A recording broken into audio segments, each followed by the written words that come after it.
கர்த்தருடைய பரிசுத்த நாமத்துக்கு மகிமை உண்டாகட்டும். இந்த வேளையிலும் தேவனுடைய வார்த்தையை நம்ம தியானிக்க போகிறோம். யோவான் 8ஆம் அதிகாரம் வசனம் 32. சத்தியத்தையும் அறிவீர்கள், சத்தியம் உங்களை விடுதலையாக்கும் என்றார். ஹல்லேலூயா. சத்தியம், இது தேவனுடைய வார்த்தையை சத்திய வார்த்தைன்னு சொல்லுவாங்க.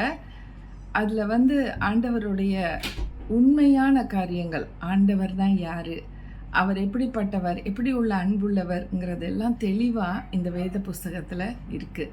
இந்த சத்தியவானாம் இயேசு கிறிஸ்து நமக்கு கொடுத்துருக்கிற இந்த தெய்வீக புஸ்தகம் நமக்கு வாழ்க்கையில் நம்மளை நல்வழிப்படுத்தவும், நம்ம நன்மையான காரியங்களை யோசிக்கவும் செய்யவும், ஆண்டவருக்கேற்ற பிள்ளைகளாக வாழவும் நமக்கு வழிகாட்டியாக இருக்குது. So it's a instruction manual. அது நமக்கு ஒரு வழிகாட்டியான ஒரு புஸ்தகம். இதை ஒரு டாக்கிங் புக்குன்னு சொல்லுவாங்க. ஏன்னு சொன்னால் இந்த பைபிளில் இருக்கிற வசனங்கள் நம்மளோட பேசும். நம்ம ஜெபம் பண்ணுறது மூலமாக ஆண்டவரோட தொடர்பு கொள்கிறோம். ஆண்டவர் நம்மளோட தொடர்பு கொள்றதுக்கு வேறு எந்த வழினா, இப்படி நம்ம வேதத்தை வாசிக்கும் பொழுது அவர் தன்னை வெளிப்படுத்துவார். ஹல்லேலூயா. இந்த அருமையான இந்த புஸ்தகத்தை நம்ம தெரிஞ்சுக்கிடணும், இதை வாசிக்கணும். வெறுமனை வாசிக்கிறதோட விட்டுறக்கூடாது, இதை தியானிக்கணும். இந்த வசனங்களை தியானிக்கிறதுனா திருப்பி திருப்பி அந்த வசனத்தை மறுபடியும் சொல்லிகிட்டே இருக்கும் பொழுது அந்த வசனங்களுக்குள்ளே இருக்கக்கூடிய ஆழமான சத்தியம் நமக்கு வெளிப்பாடாகும். அப்படி தான் நான் ஒரு தடவை டைம் நான் பார்க்கும்போது, என்னை பலப்படுத்துகிற கிறிஸ்துவினால் எல்லாவற்றையும் செய்ய எனக்கு பலன் உண்டு அப்படிங்கிற வசனத்தை நான் எடுத்து வச்சுட்டு அதை 2ஆக கட் பண்ணி, இந்த வசனம் எங்கே இருக்குன்னா பிலிப்பியர் 4ஆம் அதிகாரம் 13ஆம் வசனத்தில் இருக்குது. அதை எடுத்து வச்சு நான் என்னை பலப்படுத்துகிற கிறிஸ்துவினால்னு ஒரு 20 தடவை சொன்னேன். 20 தடவை சொல்லும் பொழுது என்னோட உள்ளத்தில் என்ன தோணுச்சுன்னா, என்னை பலப்படுத்துகிறது கிறிஸ்துன்னு பைபிளில் சொல்லுது. நான் என்ன நினச்சிட்டு இருந்தேன்னா, என்னை பலப்படுத்துகிறது நான் நல்லா சாப்பிட்டா நான் பலன் அடைவேன், ஹார்லிக்ஸ் குடித்தா பலன் அடைவேன், இன்னும் முட்டை சாப்பிட்டா பால் குடித்தா பலன் அடைவேன் அப்படின்னு சொல்லி நான் நினச்சிட்டு இருந்தேன். ஆனால் வேதம் என்ன சொல்லுது? என்னை பலப்படுத்துகிற கிறிஸ்துவினால் சொல்லுது. ஸோ கிறிஸ்து தான் நம்மளை பலப்படுத்துகிறாருங்கிற சத்தியத்தை நான் தெரிஞ்சுக்கிட்டேன். பாருங்கள், அது என்னை விடுதலை ஆக்குது. அந்த சத்தியத்தை நான் அறிய எனக்கு அது ஒரு பெரிய ஒரு விடுதலை வருது. ஏன்னா நம்ம இந்த உலகத்தில் வாழ்கிறனால அநேக உலகத்தின் காரியங்களில் சிக்கிடுறோம், உலகத்தின் காரியத்தை உண்மை நம்பிடுறோம். ஆனால் அது கிடையாது. வேதத்தின் படி நம்ம பார்க்கும் பொழுது இதுதான் சத்தியம், இதை தான் நம்ம ஃபாலோ பண்ணணும்னு சொல்லி தெரிய வந்துடும். 2வது போர்ஷனில் நான் என்ன சொன்னேன்னா, எல்லாவற்றையும் என்னால் செய்ய முடியும். அதாவது என்னை பலப்படுத்துகிற கிறிஸ்துவினால் எல்லாவற்றையும் செய்ய எனக்கு பலன் உண்டு. அப்போ நான் அன்னைக்கு பார்த்து எனக்கு கொஞ்சம் இடுப்பு வலிச்சிட்டு இருந்துச்சு. எனக்கு வீடு கொஞ்சம் கூட்டாமல் இருந்தது. கூட்டணும்னு தோணுது, ஆனால் கூட்ட முடியல, முதுகு வலி. பட் இந்த வசனத்தை நான் தியானிக்கும் போது எனக்கு என்ன தோணுச்சுன்னா, நான் எல்லாவற்றையும் செய்ய முடியும் தானே, அப்போ ஏன் இந்த முதுகு வலி இருந்தாலும் பரவாயில்ல, நான் கூட்டுறேன். ஆண்டவர் எனக்கு எல்லாவற்றையும் செய்ய முடியும்னு சொல்லிட்டாரு, எனக்கு பலன் உண்டுன்னு சொல்லிட்டாரு, நான் செய்ய போகிறேன்னு சொல்லி விளக்குமாறு எடுத்து வச்சுட்டு அப்படி கூட்டுறேன் பாருங்க. ஃபஸ்ட்டு ஒரு ஸ்வே பண்ணி கூட்டுறேன். அந்த முதுகு வலி எங்கே போச்சுன்னே தெரில பாருங்களேன். அதுதான் சத்தியத்தை அறிவீர்கள், சத்தியம் உங்களை விடுதலையாக்கும்.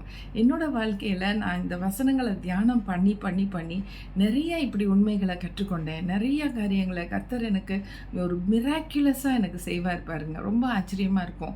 இதுதான் தியானத்தோடைய பர்பஸ். ஒரு தியானம் சொன்னால் அதோடைய முடிவில் ஒரு மிராக்கிள் நடக்கணும், அதோட முடிவில் ஒரு நன்மை நமக்கு கிடைக்கணும். அதுதான் தியானம். அப்போ நான் இதை தியானம் பண்ணிட்டேன். இதற்கு ஒத்தாசையாக இருக்கக்கூடிய இன்னொரு வசனம் நான் சொல்கிறேன் பாருங்கள்.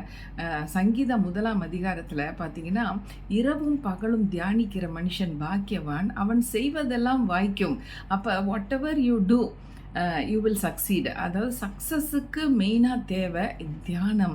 எதை தியானிக்கணும்? இந்த வேத வசனங்களை தியானிக்கணும். இந்த வேத புஸ்தகத்தில் இருக்கக்கூடிய வார்த்தைகளை எடுத்து வச்சு நான் சொன்ன மாதிரி நீங்கள் தியானம் பண்ணி பாருங்கள். ஆண்டவர் உங்களோட இடைப்படுவார், ஆண்டவர் உங்களோட பேசுவார்.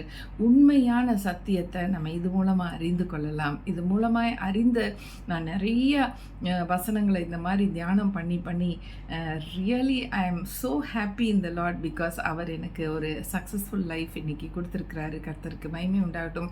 அது மாத்திரமல்ல, நீங்கள் யோசுவா 1:8 பார்த்தீங்கன்னா, இந்த நியாயப்பிரமாணத்தின் புஸ்தகம் உங்கள் வாயை விட்டு நீங்காமல் இருக்கட்டும், இதை இரவும் பகலும் நீங்கள் தியானிக்கும் பொழுது உங்களுடைய வழிகளெல்லாம் நான் செவ்வாய்ப்படுத்துவேங்கிறாரு.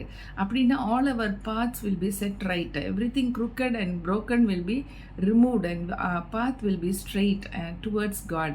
அந்த மாதிரி வழிகளை செவ்வாய்ப்படுத்தக்கூடிய வசனம் தான் இது. ஆக இந்த வார்த்தைகளை நம்ம வாசித்தோம். இப்போ சத்தியத்தையும் அறிவீர்கள், சத்தியம் உங்களை விடுதலையாக்கும். இதுக்கு முன்னாடி இருக்க வசனம், இயேசு தம்மை விசுவாசித்த யூதர்களை நோக்கி, நீங்கள் என் உபதேசத்தில் நிலைத்திருந்தால் மெய்யாகவே என் சீஷர்களாய் இருப்பீர்கள், சத்தியத்தையும் அறிவீர்கள், சத்தியம் உங்களை விடுதலையாக்கும். ஹல்லேலூயா. அவரோட சீஷர்களாக இருக்கும்படிக்கு நம்மளை எதிர்பார்க்கிறாரு. அவர் ஃபாலோ மீன்னு சொல்கிறாரு, என்னை பின்பற்றி வான்னு சொல்கிறாரு. உனக்கு எல்லாம் கிடைக்கும். இந்த வேதத்தின்படி நீ நடக்க ஆரம்பிச்சிட்டின்னா உனக்கு இந்த உலகத்தில் கிடைக்காததுன்னு ஒன்றுமே இருக்காது, எல்லாம் உனக்கு நான் கொடுப்பேன்னு சொல்கிறாரு. கர்த்தருக்கு மகிமை உண்டாகட்டும். நாம் ஜெபிக்கலாம். நல்ல ஆண்டவரே, இந்த வேளையிலும் அப்பா, நாங்கள் தியானம் பண்ணி உம்முடைய வார்த்தை வசனத்தை நாங்கள் அதிக ஆழத்தோடு நாங்கள் பார்க்கும் பொழுது அது எங்களை விடுதலையாக்கக்கூடிய ஒரு பெரிய அற்புதமாக இருக்கிறதப்பா. உமக்கு நன்றி செலுத்துகிறோம். இந்த நாளில் தியானிக்கிறதுனா என்னன்னு தெரியாது இருந்தீங்கன்னா தயவுசெய்து ஆண்டவரே என்னோட நம்பரை அவங்க கால் பண்ண வைங்க. நிச்சயமாக நான் கற்றுக் கொடுப்பேன் அவங்களுக்கு. அவங்களும் பிழைத்து கொள்ளக்கூடிய ஒரு வழியை அவங்க கற்றுக்கொள்ளட்டும். நன்றி ஆண்டவரே, ஆசீர்வச்சிருங்க. தியானம் செய்து செய்து எல்லாவற்றையும் சக்ஸஸ்ஃபுல்லாக மாற்ற நீங்கள் ஒரு வழிமுறை வச்சுருக்கிறீங்க. அதுதான் இந்த வேத புஸ்தகம்.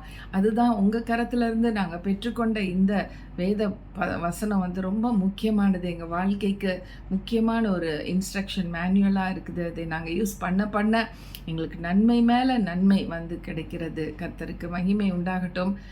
சத்தியத்தை அறிந்து கொள்கிறோம், அது எங்களை விடுதலையாக்குகிறது.